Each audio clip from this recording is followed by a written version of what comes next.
के लिए meme factory तो काफ़ी एक्टिव रहने वाली है आशीष, क्योंकि कुछ विजुअल मैं सुबह लेके आया था, डायरेक्टर साहब ने एक ही साइड का दिखाया। मैं वो इंतजार भी कर रहा मैं था। समझ गया कि कौन से नहीं दिखाए होंगे जो आपने कोशिश करी होगी दिखाने की।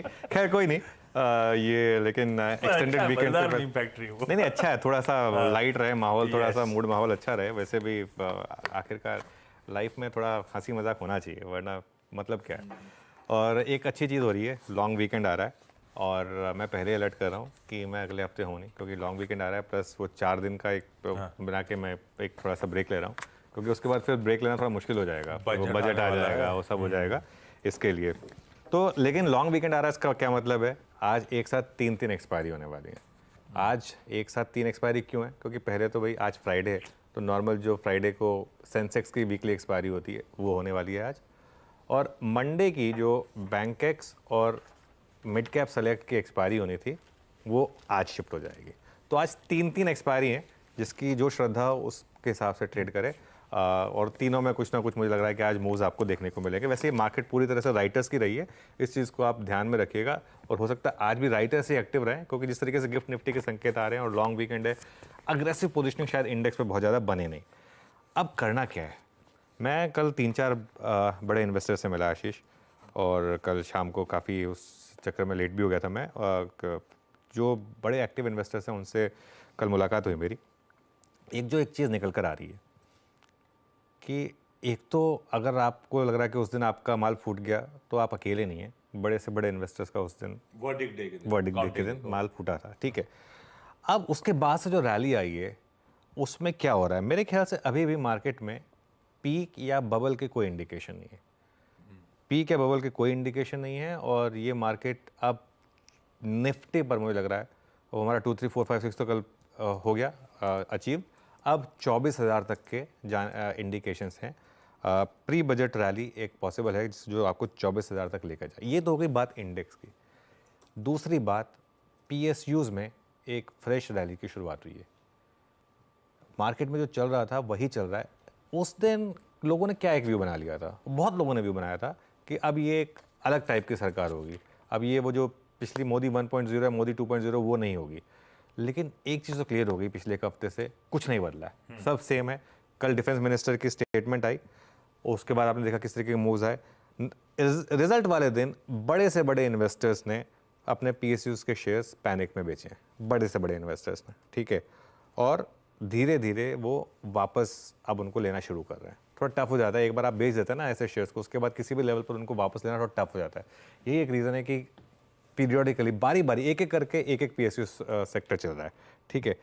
कल डिफेंस मिनिस्टर ने अपना कामकाज संभाला, आती उन्होंने एक स्टेटमेंट दी। कल हम सीएनबीसी आवाज़ पर थे जब 2 बजे वो स्टेटमेंट आई। उसके बाद आपने देखा क्या मैसिव रैली आई। एक बार इंटरडे चार्ट्स लेकर आइए आप, सारे के सारे डिफेंस शेयरों की, HAL, BEL, BDL, ये देखिए HAL किस तरीके से भागा, BEL किस तरीके से भागा और BDL किस तरीके से भागा।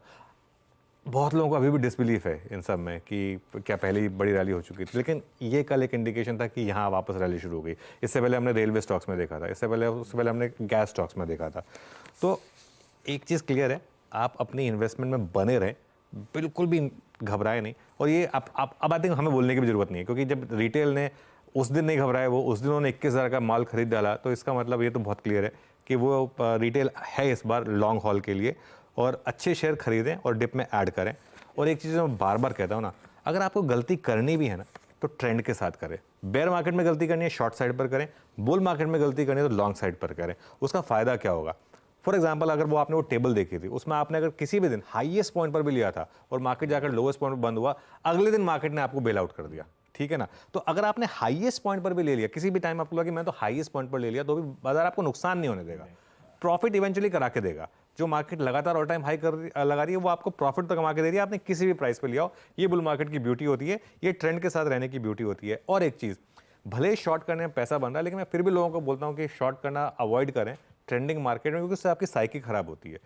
ट्रेंड अपसाइड का है तो ज़्यादा पैसा जो है वो आपका अपसाइड पर ही बनेगा। FIs ने काफ़ी शॉर्ट्स कवर करें। ये हमारी बात हुई थी जब 16-17% लॉन्ग थे, वो 3.5 लाख शॉर्ट हो गए थे कि ये सब शॉर्ट्स कवर होंगे। काफ़ी हद तक शॉर्ट्स कवर हो गए।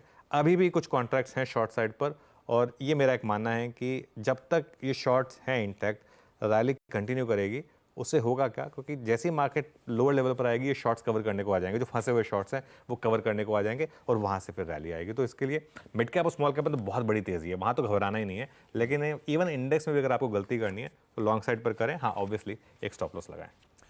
बिल्कुल ठीक, ये है मार्केट्स का।